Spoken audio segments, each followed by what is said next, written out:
কারীমের সাথে সম্পর্ক থাকার কারণে যদি ফেরেশতার মর্যাদা আল্লাহর কাছে বেশি হয়ে যায়, সমস্ত ফেরেশতাদের মধ্য থেকে জিবরাইল যদি আল্লাহর কাছে দামি হয়ে যায়, বিশ্ব নবী যদি সব নবীদের উপরে উঠতে হয়ে যায়, রমাদানুল মুবারক মাস 12টি মাসের ভিতরে যদি দামি হয়ে যায়, লাইলাতুল কদরের রাত 365টি রাতের ভিতরে কোরআনুল কারীম নাজিল হওয়ার কারণে, কোরআনের সংস্পর্শে আসার কারণে লাইলাতুল কদর যদি 365 দিনের মধ্যে শ্রেষ্ঠ রাত হয়, তাহলে বলুন তো দেখি এই রমাদানুল মুবারক মাসে আমরা যদি কোরআনুল কারীমের তেলাওয়াত করি, তাহলে কি আমাদের দাম কি আল্লাহ পাক বাড়ায়া দিবেন কিনা?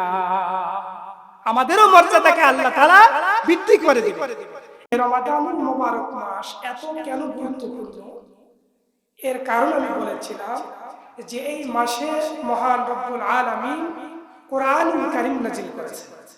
এই কোরআনুল কারীম নাজিল করার কারণে 12টি মাসের মধ্যে এই মাসের দাম বেড়ে গেছে। এই মাসের দাম কি হয়ে গেছে? বেড়ে গেছে। এখন আসুন, এই মাসে রব্বুল আলামিন যে আমাদেরকে রোজা রাখতে বলেছেন, শুধু কি এই রোজা রাখার কারণে এই মাসের দাম বৃদ্ধি হয়েছে? না, এই মাসে রব্বুল আলামিন কোরআনুল কারীম নাজিল করেছেন, এই কারণে এই মাসের দাম অন্যান্য মাসের তুলনায় বেশি। আমি যে আয়াতটি পড়েছি, এই আয়াতের ভিতরে আমরা এখন প্রবেশ করব। সময় স্বল্পতা, আজকে অনেক গুরুত্বপূর্ণ কথা আছে, আমরা ইনশাআল্লাহ সামনে ধীরে ধীরে কথাগুলো শুনবো অল্প সময়ের ভিতরে। সূরা আল বাকারা 202 নম্বর সূরা, সূরা আল বাকারার 183 নম্বর আয়াতে আল্লাহ পাক বলতেছেন, ইয়া আইয়ুহাল্লাযীনা আমানু, হে ঈমানদাররা, কুতিবা আলাইকুমুস সিয়াম, তোমাদের উপর রোজা ফরজ করা হয়েছে, কামা কুতিবা আলাল্লাযীনা মিন ক্বাবলিকুম, এবং তোমাদের পূর্ববর্তী যারা উম্মত ছিল তাদের উপরে এই রোজাকে ফরজ করা হয়েছে। কেন? মিন ক্বাবলিকুম লাআল্লাকুম তাত্তাকুন, যাতে তোমরা তাকওয়া অর্জন করতে পারো। এই আয়াতের ভিতরে প্রশ্ন হলো 5টা। কয়টা? এই আয়াতের ভিতরে প্রশ্ন হলো 5টা। নাম্বার 1, আল্লাহ পাক দেখে বলতেছেন, ইয়া আইয়ুহাল্লাযীনা আমানু, হে ঈমানদাররা, কুতিবা আলাইকুমুস সিয়াম। কুতিবা শব্দের অর্থ হলো লেখালেখি করা। কুতিবা শব্দের অর্থ কি? লেখালেখি করা। কিন্তু আল্লাহ তাআলা এখানে কুতিবা শব্দের দ্বারায় কেন ফরজ শব্দটা বুঝাইলেন? এটা হলো 1 নম্বর প্রশ্ন। আল্লাহ তো এখানে ব্যবহার করতে পারতেন ফুরিজা আলাইকুমুস সিয়াম, ফুরিজা মানে ফরজ করা হয়েছে। তা ফুরিজা ব্যবহার না করে এখানে অন্য ফরজ ইবাদতগুলোর ব্যাপারে কোরআনুল কারীমের ভিতরে আল্লাহ পাক বলেছেন, ফুরিজা তোমরা এরকম তোমাদের সম্পদ সঠিকভাবে বন্টন করো। অন্যান্য আদেশগুলোর ক্ষেত্রে, ফরজ আদেশ যতগুলো আছে অন্যান্যগুলোর ক্ষেত্রে আল্লাহ পাক ফুরিজা ব্যবহার করেছেন, কিন্তু এই রোজার মতো গুরুত্বপূর্ণ একটি ইবাদতের ক্ষেত্রে আল্লাহ পাক ফুরিজা ব্যবহার না করে কুতিবা কেন ব্যবহার করলেন? এই কুতিবা শব্দের অর্থ হলো লেখালেখি করা। আমরা দুনিয়ার জমিনে যখন কোনো গুরুত্বপূর্ণ কাজ করি, বলেন তো মৌখিক স্বীকৃতি দিয়ে করি নাকি লেখালেখির মাধ্যমে বন্দোবস্ত করি? সাপোজ আপনি 1 কাঠা জমি কিনবেন, জমির টাকা জমিওয়ালাকে দিয়ে দিলেন, আর মুখে মুখে আমি তোমার এই জমির মালিক, হবে নাকি লেখালেখি করতে হবে? আপনি একটা দোকান বা ভাড়া নিলেন 5 বছরের জন্য, কিছু টাকা পয়সা দিলেন, 5 লাখ টাকা সিকিউরিটি মানি, এটা কি মুখে মুখে নাকি লেখালেখি করতে হয়? তাহলে আমরা এখান থেকে বুঝতে পারলাম দুনিয়াবি যত গুরুত্বপূর্ণ কাজ আমরা এগুলোকে ফয়সালা করতে গেলে কি করি? লেখালেখির মাধ্যমে আমরা চুক্তি সম্পাদন করি। অর্থাৎ কুতিবা মানে হলো চুক্তি সম্পাদন করা, লেখালেখির মাধ্যমে চুক্তিবদ্ধ হয়ে কাজটাকে ফাইনাল করা। অনুরূপভাবে যতগুলো ইবাদত রয়েছে সমস্ত ইবাদতের ভিতরে রোজাকে আল্লাহ পাক এত গুরুত্বপূর্ণ করেছে, এই কারণে ফুরিজা স্বাভাবিক ফরজ না বুঝিয়ে আল্লাহ পাক গুরুত্বপূর্ণ শব্দ কুতিবা ব্যবহার করে বান্দা এবং আল্লাহর মধ্যে একটা গোপন চুক্তি করেছেন। বলেন সুবহানাল্লাহ। দুনিয়ার জমিনে মানুষ যখন কোনো গুরুত্বপূর্ণ কাজ করার জন্য লিখিত চুক্তিবদ্ধ হয়, অনুরূপভাবে রব্বুল আলামিন বান্দার জন্য যতগুলো ফরজ ইবাদত ফরজ করে দিয়েছেন, এর ভিতরে অন্যান্য ইবাদতগুলো করতে যে পরিমাণ কায়িক পরিশ্রমের দরকার হয়, 5 ওয়াক্ত নামাজ পড়তে যেমন 1 থেকে 1.5 ঘন্টা সময় লাগে, কিন্তু শারীরিক তেমন কসরত দিতে হয় না। শরীরে তেমন কোন রকম পরিশ্রম হয় না। হজ করতে গেলে শরীরে তেমন পরিশ্রম হয় না, শুধু মানের পরিশ্রম হয়। শুধুমাত্র কেবলমাত্র একটি ইবাদত যেটা আমাদের উপরে আল্লাহ পাক ফরজ করে দিয়েছেন, এই রোজাটা এত গুরুত্বপূর্ণ একটি ইবাদত। কারণ হলো এই রোজার ভিতরে মানুষের শারীরিক পরিশ্রম আছে কিনা বলেন তো? এই যে 12 থেকে 13 ঘন্টা রোজা থাকতেছে, এই যে কষ্টটা, এটা কি অন্য ইবাদতে করতে হয়? করতে হয় না। তাহলে এত বড় একটি গুরুত্বপূর্ণ কাজে আল্লাহ পাক কেন প্রতিভা শব্দ ব্যবহার করলেন? এর কারণ হলো এই ইবাদতটার ভিতরে আল্লাহ পাক বান্দার মধ্যে একটা গোপন চুক্তি করেছেন। সেই চুক্তিটা হলো বিশ্বনবী সাল্লাল্লাহু আলাইহি সাল্লাম হাদিস শরীফের ভিতরে বলেছেন। বিশ্বনবী সাল্লাল্লাহু আলাইহি সাল্লাম বলেন, কুল্লু আমাল ইবনে আদম, বনি আদম সন্তানের প্রত্যেকটি আমল, ইল্লা সিয়াম, রোজা ব্যতীত, বনি আদম সন্তানের প্রত্যেকটি ইবাদত রোজা ব্যতীত, ফা ইন্না লি ওয়া আনা আযজি বিহি ওয়াস সিয়ামু জান্নাতুন। বিশ্বনবী সাল্লাল্লাহু আলাইহি সাল্লাম বলেন, বনি আদমের রোজা ব্যতীত প্রত্যেকটি ইবাদত তার নিজের জন্য। কারণ আমরা নামাজ পড়ি কার জন্য? আমাদের নিজের লাভের জন্য। হজ করি নিজের লাভের জন্য, যাকাত দেই নিজের লাভের জন্য। কিন্তু আল্লাহ পাক বলতেছেন রোজাটা বান্দা একমাত্র কেবলমাত্র আমার জন্যই করে, এটা বান্দার জন্য করে না। কারণ আপনি যদি কাউকে বলেন, ভাই তোমাকে আমি 1000 টাকা দেব, এর বিনিময়ে তোমাকে একটা রোজা করতে হবে, মানে সারাদিন না খেয়ে থাকতে হবে, টাকা পাওয়ার লোভে, চুক্তি পূর্ণ করার লোভে, টাকা 1000 নেওয়ার লোভে ঠিকই রোজা থাকবে, কিন্তু গোপনে গোপনে খেয়ে ফেলবে, কেউ দেখবে না, গোপনে গোপনে খেয়ে ফেলবে। কিন্তু কোন ব্যক্তি যখন রোজা রাখে, আল্লাহ পাক কেন বললেন এই রোজা হলো আমার জন্য, আর এই রোজার প্রতিদান আমি আল্লাহ নিজেই দেব, এই কথা কেন আল্লাহ পাক বললেন? এর কারণ হলো বান্দা যখন আল্লাহর জন্য রোজা রাখে, তখন বান্দা গোপনে তার সামনে খাদ্য, পাহাড়ি রকমের খাদ্য থাকে, কিন্তু এরপরে বান্দা কখনো সেই খাদ্য খায় না। বলুন তো এর কারণ কি? এর কারণ হলো একটাই, সেটা হলো আল্লাহর ভয়। এই আল্লাহর ভয়ের কারণে তার সামনে হাজারো প্রকার খাবার থাকার পরেও সে গোপনে খাইলে কেউ দেখবে না, আল্লাহ দেখবে। এই ভয়টা দিলের মধ্যে থাকার কারণে রোজা রাখে। এই জন্য আল্লাহ পাক বলেন এই রোজা হলো আমার জন্য, আর এই প্রতিদান আমি আল্লাহ নিজ হাতে দিয়ে দিব। বলেন সুবহানাল্লাহ। এটা আল্লাহ বলেছেন। অন্য অন্য ইবাদতের প্রতিদান কাল কিয়ামতের ময়দানে আল্লাহ তাবারক ওয়া তাআলা ফেরেশতাদের মাধ্যমে বান্দাকে দিয়ে দিবেন। যদি কোনো ব্যক্তি নামাজ পড়ে, রোজা করে, হজ করে, যাকাত করে, তার প্রতিদান আল্লাহ পাক কাল কিয়ামতের ময়দানে ফেরেশতাদের মাধ্যমে দিয়ে দিবেন। কিন্তু কেবলমাত্র এইটাই ইবাদত, এই রোজা, এই রোজার ইবাদতের পুরস্কার আল্লাহ পাক বলেন এই পুরস্কার আমি আল্লাহ নিজের হাতে আমি আমার বান্দাকে দিয়ে দিব। বলেন সুবহানাল্লাহ। আবার আল্লাহ নবীজি বলেন এই রোজার পুরস্কার কি হবে? আল্লাহ পাক বলেন রোজাদারদের পুরস্কার আমি আল্লাহ স্বয়ং, আমি আল্লাহই হয়ে যাব রোজাদারদের পুরস্কার। বলেন সুবহানাল্লাহ। দুনিয়ার জমিনে আপনার ছেলে A+ পেয়েছে, এখন আপনার ছেলের হাতে একটা স্বর্ণের মেডেল, ওইটা যদি স্কুলের প্রধান শিক্ষক হাতে উঠায় দেয়, তাহলে বাচ্চাটা যে পরিমাণে খুশি হবে, তার থেকে ওই উপজেলার MP সাহেব যদি উঠায় দেয় পুরস্কারটা, বলেন তো বাচ্চা বেশি খুশি হবে নাকি কম? MP সাহেবের হাতে পুরস্কার নিলে শিক্ষকের হাতের পুরস্কারের থেকে তার কাছে বেশি ভালো লাগবে।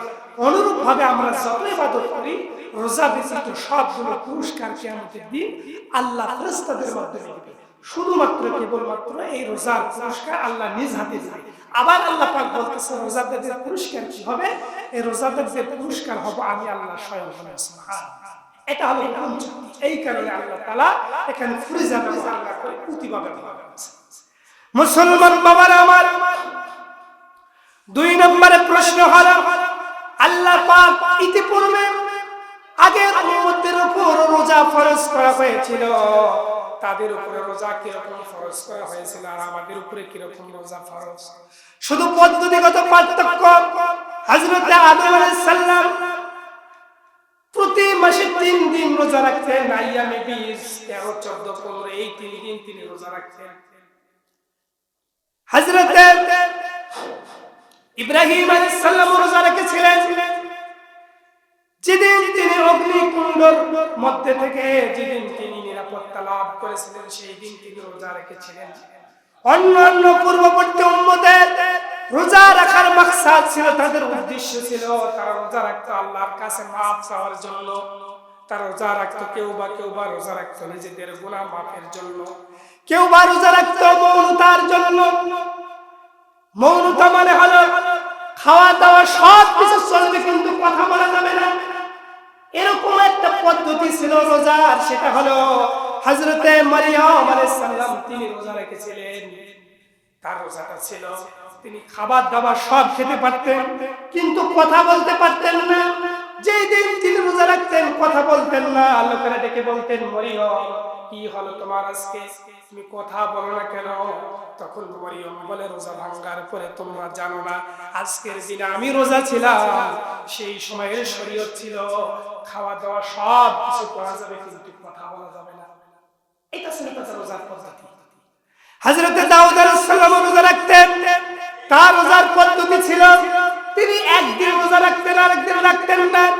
বিশ্ব নবী দাউদ আলাইহিস সালামের এই রোজা দেখে নবীজি বলতেন আরে দাউদ আলাইহিস সালামের রোজাটা কত সুন্দর, তার রোজার পদ্ধতিটা কত সুন্দর, একদিন রোজা তিনি রাখতেন আরেকদিন রাখতেন না, এটাই ছিল তার শরীয়ত।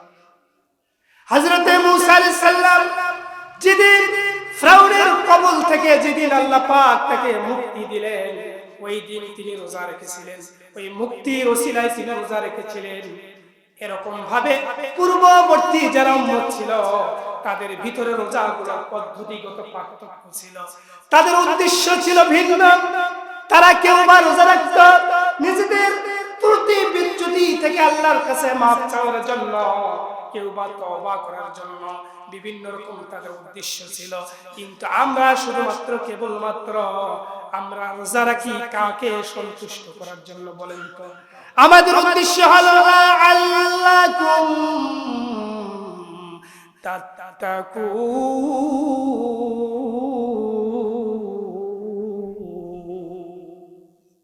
আল্লাহ পাক বলেন পূর্ববর্তীদের রোজার উদ্দেশ্য ভিন্ন ছিল, পদ্ধতি ভিন্ন ছিল, কিন্তু তোমাদের রোজার উদ্দেশ্য হলো তোমরা কেবলমাত্র তাকওয়া অর্জনের জন্য রোজা রাখবা। বলেন সুবহানাল্লাহ।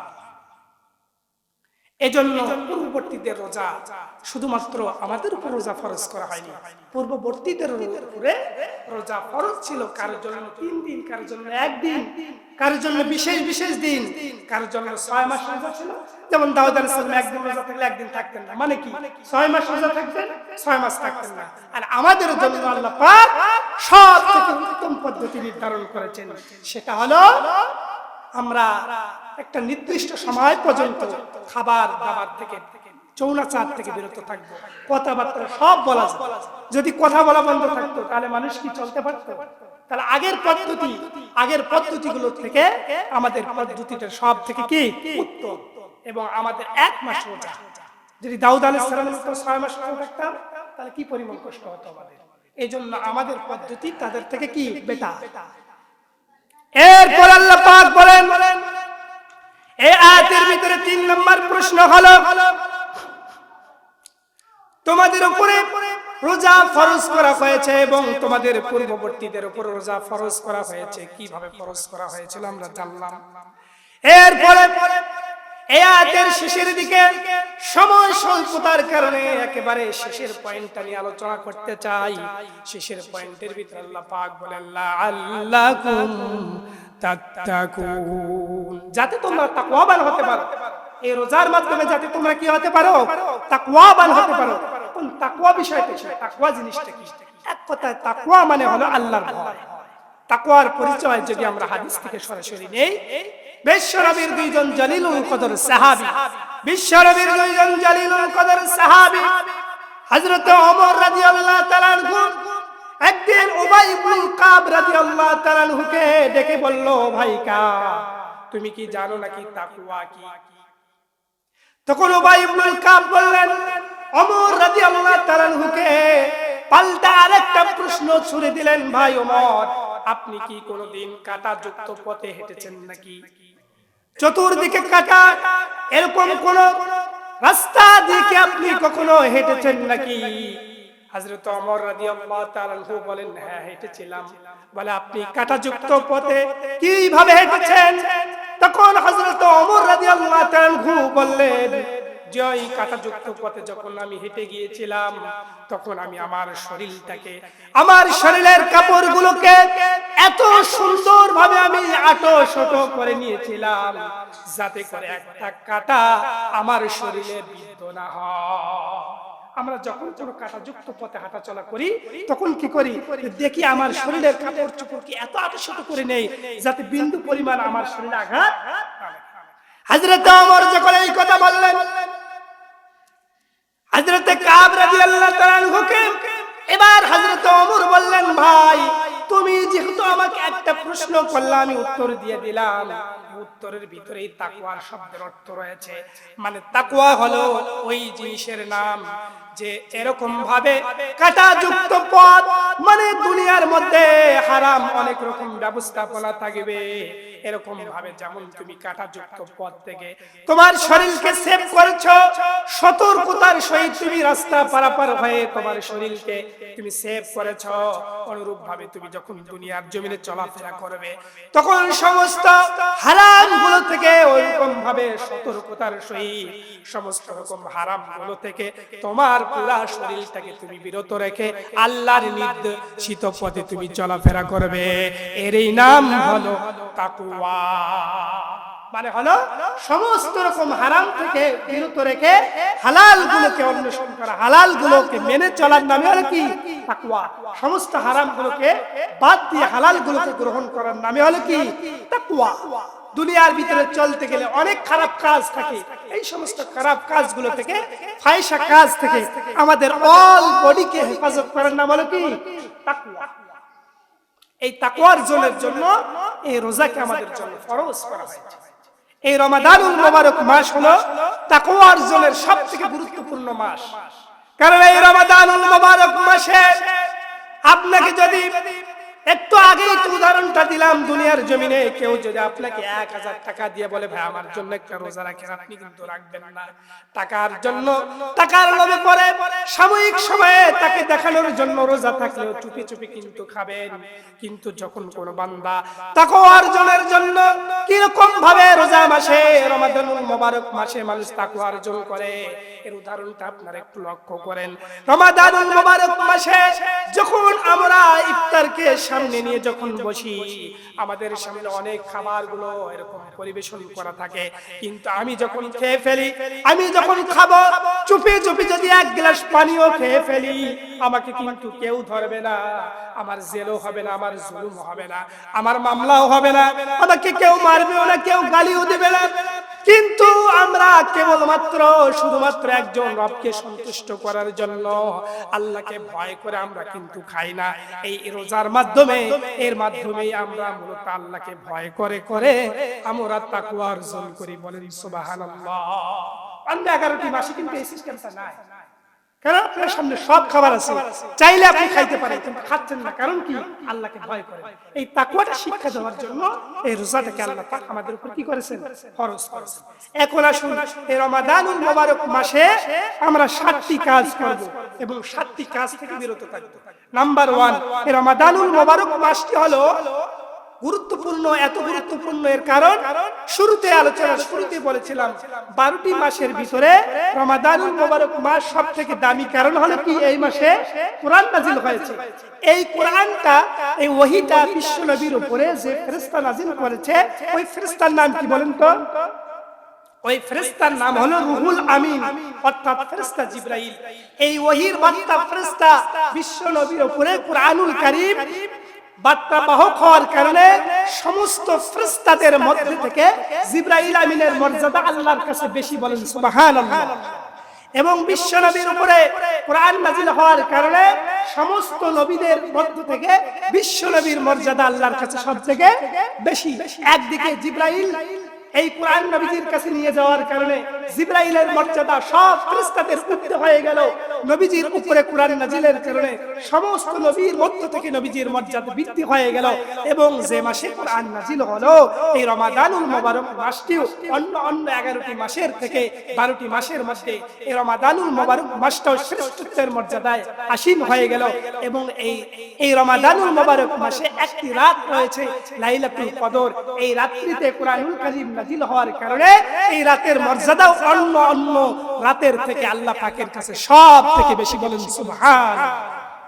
তাহলে কোরআনুল কারীমের সাথে সম্পর্ক থাকার কারণে যদি ফেরেশতার মর্যাদা আল্লাহর কাছে বেশি হয়ে যায়, সমস্ত ফেরেশতাদের মধ্য থেকে জিবরাইল যদি আল্লাহর কাছে দামি হয়ে যায়, বিশ্ব নবী যদি সব নবীদের উপরে উঠতে হয়ে যায়, রমাদানুল মুবারক মাস 12টি মাসের ভিতরে যদি দামি হয়ে যায়, লাইলাতুল কদরের রাত 365টি রাতের ভিতরে কোরআনুল কারীম নাজিল হওয়ার কারণে, কোরআনের সংস্পর্শে আসার কারণে লাইলাতুল কদর যদি 365 দিনের মধ্যে শ্রেষ্ঠ রাত হয়, তাহলে বলুন তো দেখি এই রমাদানুল মুবারক মাসে আমরা যদি কোরআনুল কারীমের তেলাওয়াত করি তাহলে কি আমাদের দামকে আল্লাহ পাক বাড়ায়া দিবেন কিনা?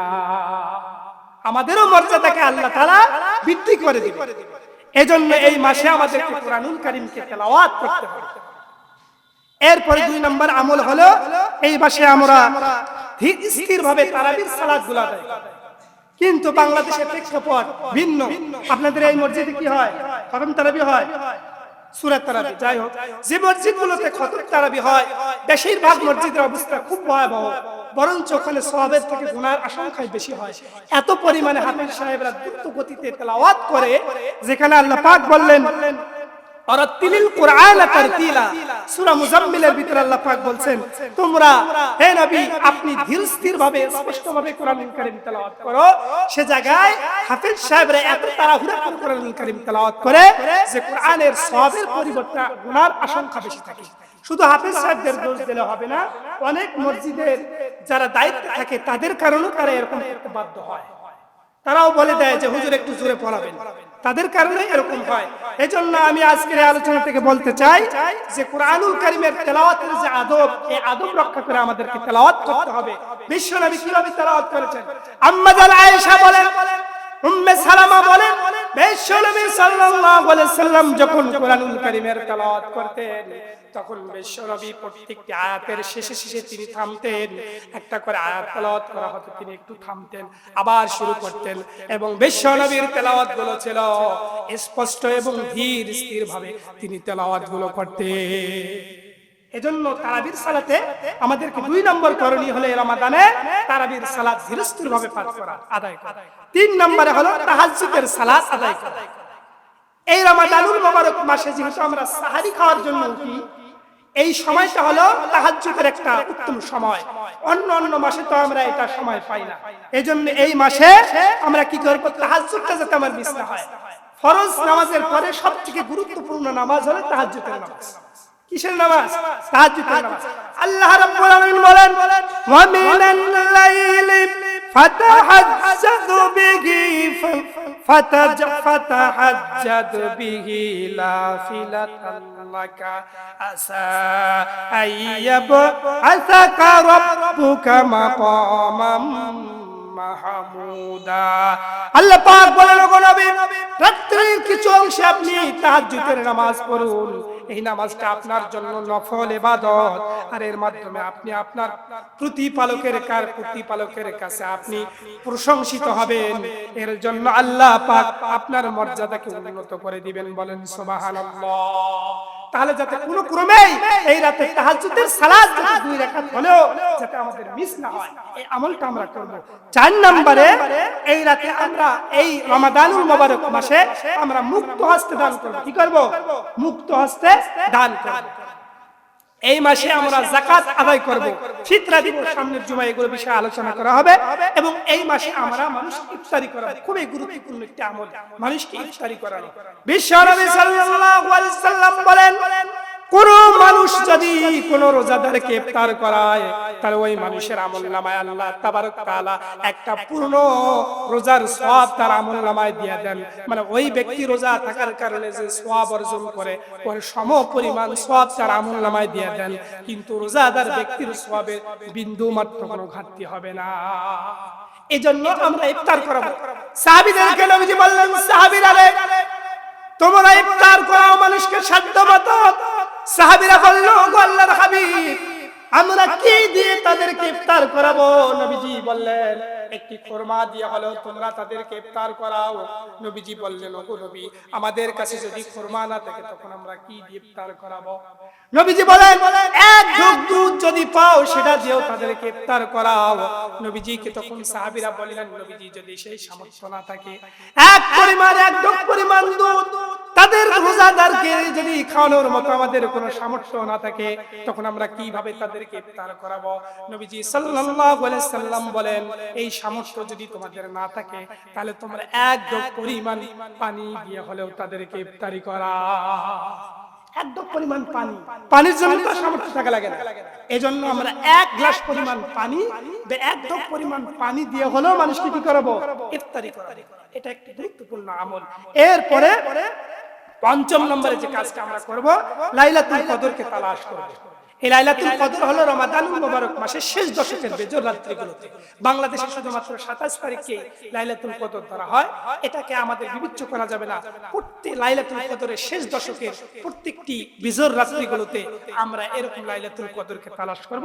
সামনে বিষয়ে আমাদের আলোচনা আছে। এরপরে ষষ্ঠ নম্বরে যে আমল করব এটা হলো ইত্তেকাফ করব। বিশ্বনবী সাল্লাল্লাহু আলাইহি সাল্লাম একাধারে কোন আমল এরকম ভাবে করতেন না। মানে এমন একটি আমল যেটাকে নবীজি জীবনে কখনো ছাড়েননি, সেই আমলটার নাম হলো ইত্তেকাফ। বিশ্বনবী সাল্লাল্লাহু আলাইহি সাল্লাম তার 63 বছরের জিন্দেগিতে এই আমলটা জীবনে কখনো ছাড়েননি। সেটা হলো কি? ইত্তেকাফ। এই ইত্তেকাফ আমরা করব। এর সম্পর্কেও সামনে আমরা আলোচনা করব। এরপরে সপ্তম নম্বরে যে কাজটা এই রমাদানুল মুবারক মাসে আমরা করব সেটা হলো শিশুদেরকে রোজা থাকার প্রতি আমরা আগ্রহ তৈরি করব। আমাদের সমাজ এবং বাংলাদেশের ভিতরে দেখবেন কিছু পরিবারের ভিতরে যে বাচ্চার বয়স হয়ে গেছে যথেষ্ট, কিন্তু রোজা থাকতে দেয় না। কারণ কি? বলে যদি রোজা থাকে বয়স 7 বছর মানে কি তার উপর রোজা ফরজ, নামাজ ফরজ মানে কি তার উপর রোজা ফরজ, তারপর রোজা থাকতে দেয় না। বলে এতটুকু ছোট বাচ্চা যদি রোজা থাকে তাহলে শুকিয়ে যাবে, স্বাস্থ্য খারাপ হয়ে যাবে, এই কেন রোজা থাকতে দেয় না। এটা করা যাবে না। এটা যদি আপনি করেন তাহলে আপনি গুনাহগার হবেন, আপনি গুনার ভাগী হবেন। এজন্য বাচ্চাদেরকে ছোট থেকে আমাদেরকে রোজার প্রতি তাদেরকে উদ্বুদ্ধ করতে হবে। এবং আরেকটি কাজ এর সাথে সাথেই মহিলাদের প্রতি আমাদেরকে ইহসান করতে হবে। কি করতে হবে? এই রমাদানুল মুবারক মাসে আমরা পুরুষরা মহিলাদের প্রতি ইহসান করতে হবে। আমরা অনেক সময় মহিলাদের প্রতি জুলুম করি। সারাদিন মহিলা বাসরি ইফতারি তৈরি করতে করতে করতে ঠিকভাবে ইবাদত করতে পারে। দেখবেন রমাদানুল মুবারক মাসে আপনি যদি বিবেকবান পুরুষ হন, বিবেকবান মানুষ হন, একটু চিন্তা করে দেখুন তো রমাদানুল মুবারক মাসে কে কোন মানুষটা সবার শেষে ঘুমায়? রমাদানুল মুবারক মাসে সিহরি রান্না করার জন্য সবার আগে কোন মানুষটা ঘুম থেকে ওঠে? আমার মা এবং বোনেরা, আমাদের স্ত্রীরা, আমাদের মা এবং বোনেরা সবার আগে তারা সিহরি রান্না করার জন্য তারা ওঠে। ঘুম থেকে ওঠার পর আপনার আমার জন্য সিহরি রান্না করে, রান্না করার পর আমরা সবাই যখন খেয়ে ফেলি, তারপরে তারা খেতে বসে, সবার শেষে তারা খায়। খাওয়ার পরে আবার সকালবেলা সবার আগে তারা ঘুম থেকে উঠে সংসারের সব কাজগুলো করার পরে আবার ইফতারি তৈরি করে, আবার রাতের জন্য রান্না করে, আমরা সবাই খাই, তারপরে সবার শেষে খায়। এরপরে দেখবেন আমাদের এই বাংলার জমিনে অনেক পরিবারের ভিতরে মহিলাদের প্রতি রাখি না, বলে তারাও তো আমাদের মতো রোজা রাখে। এরপরে তাদের প্রতি আমরা জুলুম করি, তাদের প্রতি আমরা এরকম প্রেসার ক্রিয়েট করে বিভিন্ন রকমের ইফতারি তৈরি করতে পারি। 10-15 প্রকারের ইফতারি না হলে সলিমুল্লাহর ইফতারি হয়। একেবারে অনেক পুরুষ আছে একেবারে লিখে দেয় যে আজকে এটা বানাবো, একটু কম বেশি হলে পান থেকে চুন খসলে স্ত্রীর গায়ে প্রহার পর্যন্ত করে। এরকম বলদ মার্কা স্বামী, এরকম আহাম্মক স্বামী আছে কিনা? এরকম করা যাবে না। এই জন্য যদি আপনি স্ত্রীর প্রতি জুলুম করেন, কিয়ামতের ময়দানে আপনাকে কাঠগড়ায় দাঁড়ানোর জন্য রেডি হয়ে থাকে। এই যে রমজান মাসে আমরা মহিলাদের প্রতি ইহসান করব। আমরাও যেমন রোজা থাকি, কষ্ট করি, তারাও থাকে। এজন্য ইহসানমূলক তাদের সাথে আমরা ব্যবহার করব, সহজ করব, তাদের কাজগুলো আমরা সহযোগিতা করব। এরপরে 7টি কাজ আমরা এই মাসে করব না। 1 নম্বরে হলো ইফতারিতে বিলম্ব করব না। ইফতারিতে কি করব না? বিলম্ব করব না। আমাদের এই কাজটা অনেক সময় মহিলাদের হয়। দেখেন, কাজ করতে করতে, ইফতার তৈরি করতে করতে এদিকে সময় হয়ে গেছে, তারপরে দেখবেন 2-4 মিনিট পরে ইফতার করে। মা বোনদেরকে বলবেন আজকের আলোচনা শোনার পরে যে ইফতারির জন্য মসজিদের আজান হচ্ছে, এটা অপেক্ষা করতে হবে না। আপনার ইফতারের সময় হয়ে গেছে, এখন তো ক্যালেন্ডার আছে, মোবাইল আছে, সব জায়গায় লেখা আছে ইফতারের সময় আজকে কয়টায়। সাপোজ আজকে 6টা 6 বা 6টার সাথে, আপনি সবাই জানেন আজান কখন দেয়। মসজিদের মুয়াজ্জিন সাহেব আগে ইফতার করে তারপর আজান দেয়। আপনি আজানে অপেক্ষা থাকবেন না, সময় হয়ে গেছে ইফতার করবেন। আবার আগে ইফতার করা যাবে না, ইফতার বিলম্বিতও করা যাবে না। এজন্য মহিলা মা বোনদেরকে বলবেন যে ইফতারের সময় হয় সাথে সাথে ইফতার করতে হবে, বিলম্ব করা যাবে না, এটা নিষেধ আছে। আরেকটা হলো সাহারি খাইতে হবে। অনেকেই সাহারি ছাড়াই রোজা রাখে, রোজা হবে কিন্তু সাহারিতে বরকত রয়েছে। নবীজি বলেন যে তোমরা সাহারি করো, এই সাহারিতে কি রয়েছে? বরকত রয়েছে। এই সাহারি আমরা, নবীজি সাল্লাল্লাহু আলাইহি সাল্লাম বলেন সাহারি খাও, একটু দেরিতে খাও, আগে আগে খাও না। গ্রামগঞ্জে দেখা যায় 10টার সময় সেহরি খেয়ে ঘুমায় যায়, এটা করা যাবে না। রোজা হবে কিন্তু এটা উত্তম না, এটা সুন্নাত নয়। নবীজি বলেন এমন সময় তোমরা সাহারি খাও, সাহারি খাওয়ার পরে ফজরের আজানের মধ্যবর্তী যাতে 50টা কমপক্ষে আয়াত তেলাওয়াত করতে পারো, এই সময়টার মধ্যে তোমরা সাহারি করো। আর এই সময়ের মধ্যে সাহারি করা হলো সুন্নাত। তাহলে এমন ভাবে সাহারি খাবো যাতে ফজরের নামাজের আজানের মধ্যখানে 50টা আয়াত তেলাওয়াত করার সময় থাকে। এরপরে 2 নম্বরে কাজ হলো রোজার পবিত্রতা অর্জন করব। আমরা রোজার পবিত্রতা বজায় রাখব। আমরা এরকম ভাবে রোজাকে যাতে নষ্ট হয় এমন কোন কাজ আমরা করব না যেগুলোর মাধ্যমে আমাদের রোজা নষ্ট হয়। এরপরে 3 নম্বরে হলো মিথ্যা কথা এবং কাজকে পরিহার করতে হবে। মিথ্যা কথা বলা যাবে না, মিথ্যা কাজ করা যাবে না, মানুষের শিকায়ত করা যাবে না, পরনিন্দা করা যাবে না, গীবত করা যাবে না, মানুষকে ঠকানো যাবে না। ব্যবসায়ী ভাইরা যারা আছেন, শয়তান তো এখন শৃঙ্খলাবদ্ধ, কিন্তু আমি চিন্তা করে দেখলাম সব শয়তান মনে হয় ব্যবসায়ীদের কাঁধে পড়ছে। শয়তান বন্দী করে রাখছে, আর এই শয়তানগুলো মনে হয় ব্যবসায়ীদের কাঁধে পড়ছে। 10 টাকা জিনিস রমজান মাসে 30 টাকা হয়ে যায়। কেন হয়ে যায়? আগে তো এরকম হয় না। এগুলো তারা কৃত্রিম ভাবে মাল মজুদ করে সংকট তৈরি করে। ইতিপূর্বে গত জুমায় বলেছিলাম যারা সংকট তৈরি করেন, মাল মজুদ করেন, তাদের আবাসস্থল কোথায়? জাহান্নাম। এই রোজা আপনাকে রক্ষা করতে পারবে না। এই জন্য আমরা মানুষের প্রতি জুলুম হয় এরকম কোন কাজ করব না। এরপরে এবং এখানে আরেকটা হাদিস, সত্য হাদিস, বিশ্বনবী সাল্লাল্লাহু আলাইহি সাল্লাম বলেন যে ব্যক্তি মিথ্যা কথা বলে এবং মিথ্যা কাজ করে, মিথ্যা কথা এবং মিথ্যা কাজ যদি কোনো ব্যক্তি রোজা রেখে করে, নবীজি সাল্লাল্লাহু আলাইহি সাল্লাম বলেন তার রোজাটা হলো উপবাস থাকা ছাড়া আর কিছুই না। মানে যে ব্যক্তি মিথ্যা কথা বলে রোজা থাকা অবস্থায় এবং মিথ্যা কাজ করে, খারাপ কাজ করে, ফাহিশা কাজ করে, ওই ব্যক্তি রোজা যেন সারাদিন উপবাস থাকা, এছাড়া তার কোনো মূল্য আল্লাহর কাছে নাই। তার রোজার কোনো মূল্য আল্লাহর কাছে নাই। মানে সে সারাদিন শুধু উপবাস থাকে, এটাই শুধু উপবাস ছাড়া তার আর কোনো ফায়দা আল্লাহর কাছে নাই। এজন্য আমরা মিথ্যা এবং খারাপ কাজ থেকে নিজেদেরকে বিরত রাখবো। এরপরে 4র্থ নম্বরে যে কাজটা আমরা এই রমাদানুল মুবারক মাসে করব না, সেটা হলো আমরা অপচয় করব না। কোনো জিনিসের অপচয় করব না। আসলে পানি থেকে শুরু করে ইফতার, সাহারি থেকে শুরু করে কোনো জিনিসের আমরা অপচয় করব না। এরপরে রিয়া বা লোক দেখানোর কোনো ইবাদত করব না। এই মাসে আমরা অনেকেই দেখা যায়, এটা একটা পবিত্র রমাদানুল মুবারক মাস হলো পরিবর্তনের মাস। অনেক মানুষ 11 মাস নামাজ পড়ে না, রমজান মাস আসলেই পরে নামাজ পড়ে।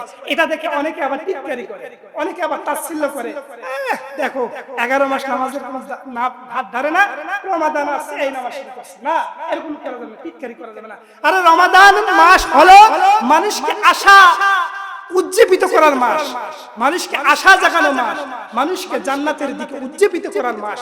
এজন্য এই মাসে যদি কেউ আগের মাস 11 মাস ইবাদত না করে এই মাসে যদি কেউ ইবাদত করে, তাকে দেখে নাক ছিটকানো যাবে না, তাকে দেখে খারাপ কথা বলা যাবে না, কটু কথা বলা যাবে না। এবং ওই ব্যক্তিদেরকেও চিন্তা করতে হবে যে আমার এই ইবাদত যেন মানুষকে দেখানোর জন্য না হয়, আমি এই রমাদানুল মুবারক মাসে যেমন ইবাদত করতেছি, রমাদানের বাহিরেও যাতে আমি এই ইবাদতগুলোকে কন্টিনিউ করতে পারি। এই জন্য লোক দেখানো কোনো ইবাদত করা যাবে না। ষষ্ঠ নম্বরে ওই যেটা আগে বললাম কৃত্রিম মজুদদারি, এরকম নিত্য পণ্যের দাম বৃদ্ধি করা যাবে না। এরপরে সপ্তম নম্বরে আমাদের অধীনস্থ যারা আছে তাদের প্রতি আমাদের ভালো ব্যবহার করতে হবে। আমাদের অধীনস্থ চাকর বাকর খাদেম যারাই আছে দোকানের কর্মচারী, এই রমাদানুল মুবারক মাসে তারাও তো আমাদের মতো আপনার মতো রোজা থাকতেছে, তাদের প্রতি বেশি কাজ চাপাই দেব না। অন্য মাসে যেমন কাজ করাই এই মাসে সহলত করব, তাদের প্রতি একটু রহম করব। যদি আপনি তাদের প্রতি রহম করেন, আপনার প্রতি রহম করবেন কে? আল্লাহ। এজন্য অধীনস্থদের প্রতি আমরা রহম করব। বিশ্বনবীর সাহাবী হযরত আনাস রাদিয়াল্লাহু তাআলা নবীজির একাধারে 10 বছরের খাদেম ছিলেন। হযরত আনাস বলেন বিশ্বনবীর 10 বছরের আমি খাদেম ছিলাম, কিন্তু বিশ্বনবী সাল্লাল্লাহু আলাইহি সাল্লাম কোনদিন আমার সঙ্গে একটা উহ শব্দ করে নাই, মানে এমন কোন কথা বলে নাই যাতে আমি উহ শব্দটা করি। আমার সঙ্গে কোন রকম কোনদিন কঠোর ভাষায় কথা বলেননি। পরিবারের সদস্যরা মাঝে মাঝে আমার ত্রুটি বিচ্যুতি হলে পরে মাঝে মাঝে পরিবারের সদস্যরা আমাকে বকাঝকা করত, তখন নবীজি পরিবারের সদস্যদেরকে ডেকে বলতো, তোমরা কেউ আনাসের